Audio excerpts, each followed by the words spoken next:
أستدل أهل السنة على علو الله تعالى على خلقه علو الذاتية بالكتاب والسنة والإجماع والعقل والفطرة بل مكو على السنة مغو ويوكا دليلك ko ala be lare su sanfɛ masa min ni a kɔrɔtalen don ko a ka jaati be sanfɛ a be lare su sanfɛ u y'u ka delila kɛ ni yɔrɔ fɛn duuru ye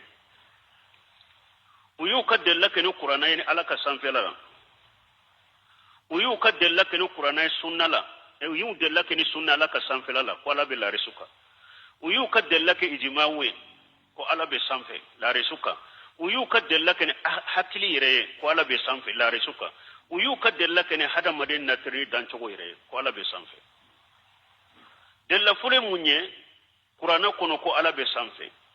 delila caman de nana kuranna kɔnɔ ko ala ka sanfɛla fɔ cogoya caman na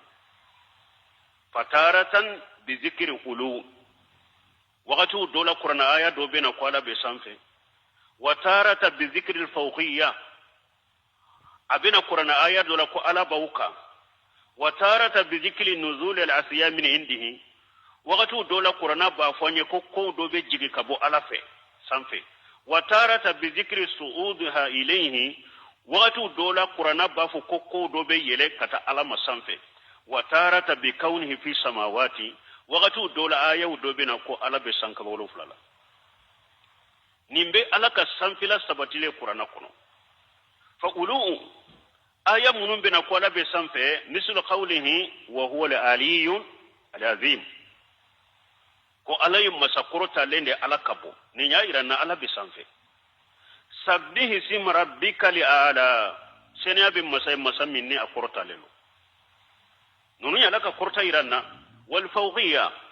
aya mununa na kairana ala bankare aban sanfe de wa huwa al qahiru fawqa ibadihi ala de karaban masabaka jonka yaghafuna rabbahum min fawqihim wa yafaluna ma yumaruna malikaw ka kibar yala ala ko malikaw be sira utigi alaye utigi ala busampe wa nuzul al asiya minhu waqtu dola qur'ana ba fo ko do be jigi kabo ala fe min bayira ko ala be sampe yudabbiru al amru min as samai ila al ard ala be ko latigi kabo sampe kana duguma o be muirana ala be sampe inna nahnu nazzalna dhikra ala ko ne ala de qur'ana jigi obe au bayiran na kwala be sanfe de aya jigi kabo sanfe ani nunu na nyogona wa aya wula wakati dola aya do fana bayiran na ko do be yele kata alama sanfe o do ye munye ilayhi yashadul kalmu tayyibun wal amalu salihun yarfa'uhu ala ko kuma nyuma be yele kata alama me bara nyuma de bu korta kata ni aya ya iran na kwala be sanfe aya wurida lako ta'ruzul malaikatu waruhu ilayhi suratul ma'ariz kum malikaw bes wa yele kata alama jibril rabula donc ni ya yira ko la be sanfe malikaw be yele kata alama ka yiran na fana aya wudo ya yiran na ko la be sanfe o aya wudo nyogona e munye amintum man fi samai an yaghsifa bikum al-arda ala ko ya law ya hakli sigil de sorowa masammin be sanfe ko tesga du ko jiginawe ni aya ya irana la be sanfe wate sanfe aya irana la be sanfe ewa ni nye delila fulo ye ahli sunna wal jamaa kad delila fulo fule qur'ana kono ni na nyogona chama ko ala be sanfe asaniya fulanna wa amma sunnatu faqad tawatarat an nabi sallallahu alaihi wasallam min qawli wa fi'lihi wa iqrarihi sunna kono ciden ka hadisa kono hadisa caman de nana kabo ciden fe ko ala be sanfe ado ciden ka kewale ya yira ko ala be sanfe ado ciden ka kuma ya yira ko ala be sanfe ado ciden ka sabatile ya yira ko ala be sanfe famimma warada fi qawli sallallahu alaihi wasallam fi dhikri ulu wal fawqiyya munun nana min nana ciden bolo ka yira na ko ala be sanfe de abanka de subhana rabbiyal ala kiren ko senya be masaye ntige alay masamin kortalelo kama kana yaqulu fi sujudihi wa qawli ani ko kiren tumba fo aka sujudula subhana rabbiyal ala kayira ko ala be sanfede anana hadisa dola ciden ko wallahu fawqa al-ars ko ala be lare suka ninye ciden ka kuma e kairanna ko ala be sanfe ciden ka kewalle kairanna ko ala be sanfe tuma mi aya ka kutuba kala arafa aka hiju laba ciden ya kutuba kala ni ako ala hal balagtu ala hal balagtu ako sheba mako yala nye ciden ya la shauma ba nya la shauma sinya sabo ba fu oho ciden ko allahumma ashhad ciden ya bulun kuni takata sanfe ka sagi ka koriya kana allahumma ashhad ala ika sheria nunu fule ka fo ko nyi ka ciden ya la shi ala ciden ka kewale ya ira ka bulun kuni takata sanfe ko ala be sanfe de unana hadisa chamanna ani fana cide sallallahu alaihi wasallam ka kewale ya ira ko ala be sanfe hadisa sahaluna hadisa ewa tanja tawde nana wala ni ciden be do ka ba bulu fula korota kata sanfe na be do ke abe bulu fula korota kata sanfe de puru kairana ko abe sanfe ni nye ciden ka kewale kairana ko ala be sanfe wa ma tagrir me ciden ka sabatili ka sabatanye ka mugodo sabata ka ko ala be sanfe jo muso do amatigi de ya bugo o ciden ye matigi njalagi abugolila awa jo muso matigi ko ma ko mba fe ka kan horoya a ciden ko sani kan ka akan horoya ina kana ya folo jo muso atigini je muso inana ciden ma sallallahu alaihi wasallam ciden ko jo muso ma mani ana akunne jonye qalat rasulullah sallallahu alaihi wasallam akoye alaka ciden de ako ayna allah ako alabe yum alabe mi qalat fi samai jom musun ko akola be sanfe ciden ko jom musun ma tigma itiqha fa innaha mu'minatu akon nin kan horoya ni nye mu'minu musode parce que ye ciden ka ciden ya don ay alaka yoro don bal ma nin fule jonde akala ne yerete jom musodo amara lende do matigi bulo akala ne yerete parce que je muso ye mara fende ote foy ke ni matigu ka barawte o ya alaka yoro don wadullal bani adama yunkiruna anna Allah fi samai ni hada maden fililen ulube alaka sanfelan nan karya hada maden fililen ube sage ku yire dambi kata kalama fana mene jo muso milladan te kalaye nulu ko ni be matiku kan marade le be barawu ke o ye alaka yoro do e min bi dambi kata kalama e ke alaka sanfelan nan karya ni ye filibanta danye sa asalisa sabanna wa amal adillatu al-idmam anko ahli sunna yu kadellake ko labe la risuka ni della durude nye fulafawiye aya jantula qur'ana fora sunna fora wotewa ha sabana al-idmam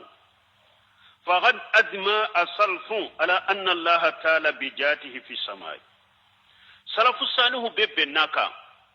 saybau tabi'un nunun be bennen baka kola be sanfede kama nagala aqwaluhum ahla al-ilm kadhahabi rahimahullah fi kitabihi al-ulu li ali al-qaffar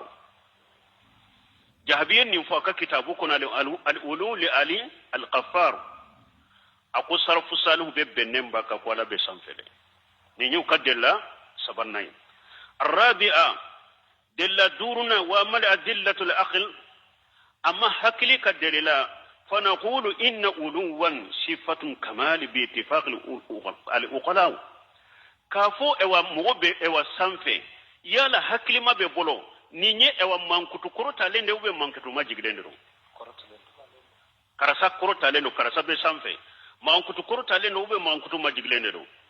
وإذا كان صفة كمال نا ياسر حكلي ما بيبولو كو إوا سانفي لا ويكروتا دي وذب أن يكون ثابتا لله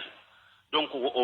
وبا واجبيانك كو كسبت عليه لأن كل صفة كمال مطلقة فهي ثابتة لله فسكي ما مكتو دفلم بي أبي سبت لم بي عليه أهر فرعون يرى الله ثم ما تنبا فكو تقولي أنا ربكم الأعلى كوني أو تجي دي نيم كرو تالين دو حكلي ما بيبولو كرو تايه dafade mankutu dafalende kortay ni hakilima be bolo ni kortay makulu dafalende awa magafulu dafalembe magankutu dafalembe sabatilembe alay donc ni yero la hakili fana ya sabati ko ala be sanfe khamisa wa madalalatul fitra amma ka fo hada maden yire danfe yire ka dancogo ba yiranna ko ewa ala be sanfe de sosoli manka ka ko la yire fo mo minye yire bonya bagay danfe be dalendo oka ode koso hada made danfe ni kodo tunni ka dugundo yi soro doron yurunin kele ika hakili be yuro minye ika duskum beta yuro mi hakili beta yuro mi sanfela hari bagaw fule hari daba hari bagaw mogo yu korosi ni kodo ye bagando sora bafe ka ko ira la ba kunta sanfe hari bagaw ulubi kunta sanfe de nu bafe ka ko mi ira alala hada maden shi de te fana na kununa filila ko abe duwawu ke na ma kattege fula korta kata sanfe parce que danfen be dancogo de do ko ala be sanfe firawuna yere aye mun fo ako ya haman ibni li sharha la'alli ablughu asbab as-samawati fattaliu ila ilahi musa har firawuna yere ya do ko ala be sanfe ako hamana ako ewa etasi jando dilanye nka yele kata sanfe nka sababu soro ka yele kata sanfe nka ta musa tigi alallaje parce que ne ya jigi musa galon tigi la de firawuna yere ya do ko ala be sanfe de firawuna parce que firawuna nunu fulo be ala ko do bannade fajahadu biha wa sayganataha anfusuhum dhuluman wa ulwa ubannala ko made ne bisukun dankala lembe nay ewa firawuna ya alaka sanfila sabati yorofula tumame ako ale yere ala ya ko akorota lende do firawuna ya yilar ala korota lendo be sanfe ako ana rabbukum la ala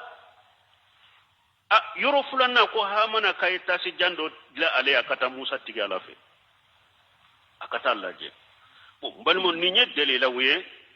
delila damadon wuye munum ba yira ko ala be sanfe de qur'ana kono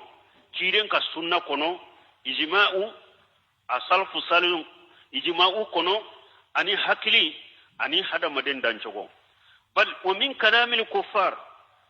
hari kafiru ka kuma be kafiru ka kuma wala ko ala be sanfede ne sallallahu li hidayati lil haqq ambe ala de deli nin ko mammi hada maden munun dusukuna la ku kanda kata ciyama awon balmo delilaw fulawiye ka je yawye ala te yoro bede ala be lare su sanfede bima yeligu bi jalalihi mi minye ala ka kolosili ala ka yeli ani ala ka konyanabo abe fambe ala ka doni na ka yeli na ka kolosili ana ka meni ana ka konyanaboli obe fambe mi ala yere jati be lare su be ka ninye aqidatu ahli sunna wal jamaa mi ala shariyaw ubennin na kariyare ewa kacca an ka jamana kuno kalande on ko janto yirala mogo ba fu ko en ko hamdani ceedo be hamdani aka karamo do be ko abul ma'alla al jawni o tumbe alaka sanfilan nan kariya ala shariye do abake kalande on kala ko ala tumbe la resi sanfede kasoro ala tumbe kasoro la resi tunte kakoro puru kasubu hadu kalande o dusukun kono ko ala te la resu sanfe aka kalande do be ko hamdani ako abal mu'alama ko karamo ke ako Allah fi alaka sanfila ko masa ako nabi nyinin kawo duwa kila jumambe duwa ke nama bolo korta kata sanfe aba ko bolo korta kata sanfe munna karamo ya bolo fula duwa kuna ko hayyarani hamdani ako hamdani yembila korona filila hamdani yembila korona filila munu nyere bafo ko ala be yoro bewo esika wuye mugo jumanye na be duwa ke na ba atege biri kana duguma hari munu nyere ba na kariya ko ala te la resu sanfe ko ala te sanfe ala be yoro be ayu ka duwa ke la jumanye na be duwa ke na ma tege korta kata sanfe donc ala be sanfe de abe la resu ka bima yaliqu bi jalalihi bila takyifi wala tamthili wala tatili wala tahrifi الرحمن على العرش استوى له ما في السماوات وما في الأرض وما بينهما وما تحت الثرى lahu ma fi samawati ma fil ard fiŋo feŋ be sankaba wolon fula la ala de tado fiŋo feŋ be duguma kolon fula la ala do tado wa ma bainahuma ani fiŋo feŋ be sanni dugu ni ɲɔgɔn cɛ ala de taya bɛɛ wa ma tahata sara ani min be dugukolo jukɔrɔ o bɛɛ ala ta ye sara kɔrɔ de ye bɔgɔ ɲigile dugukolo ɲigile o b'a fɔ de ma sara mais kuma laɲinɛ min ye sankaba wolon fula ana ka danfɛn bɛ ala de tado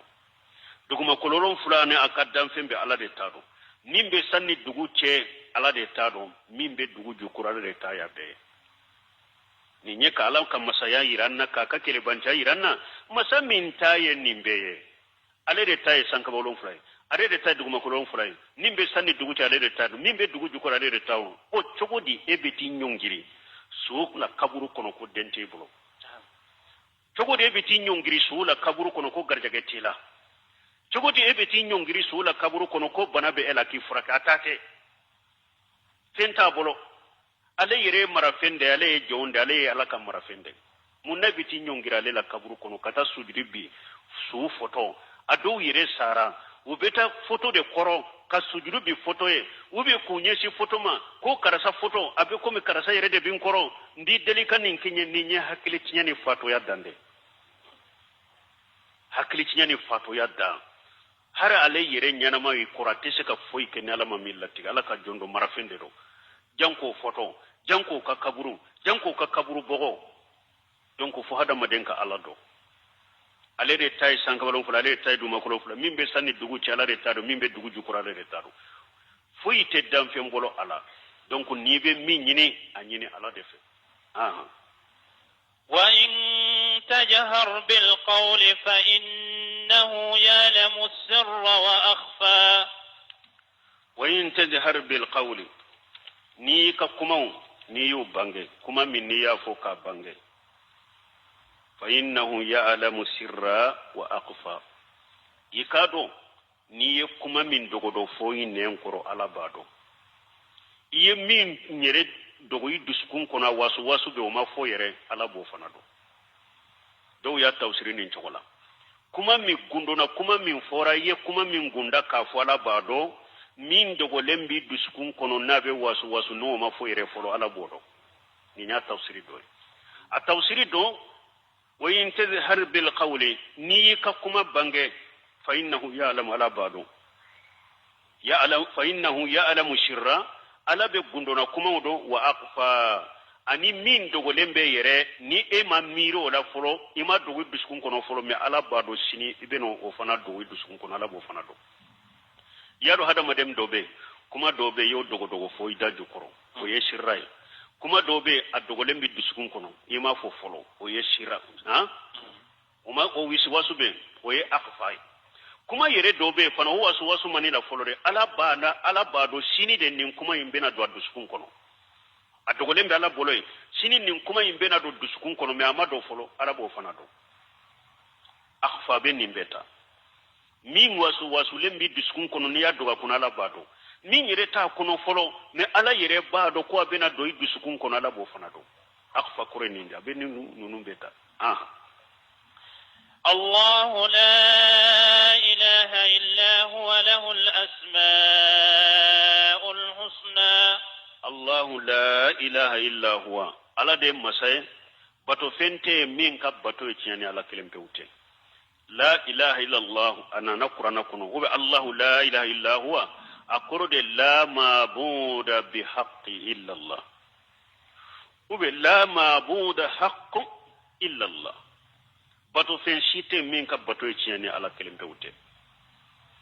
kana fo la ilaha illa allah bato fente ni ala te ayi bato fe umbewde ngalonde do ذلك بأن الله هو الحق وأن ما يدعون من دونه هو الباطل ala de tiɲɛ munun bɛ bato ka fara ala ka bengalo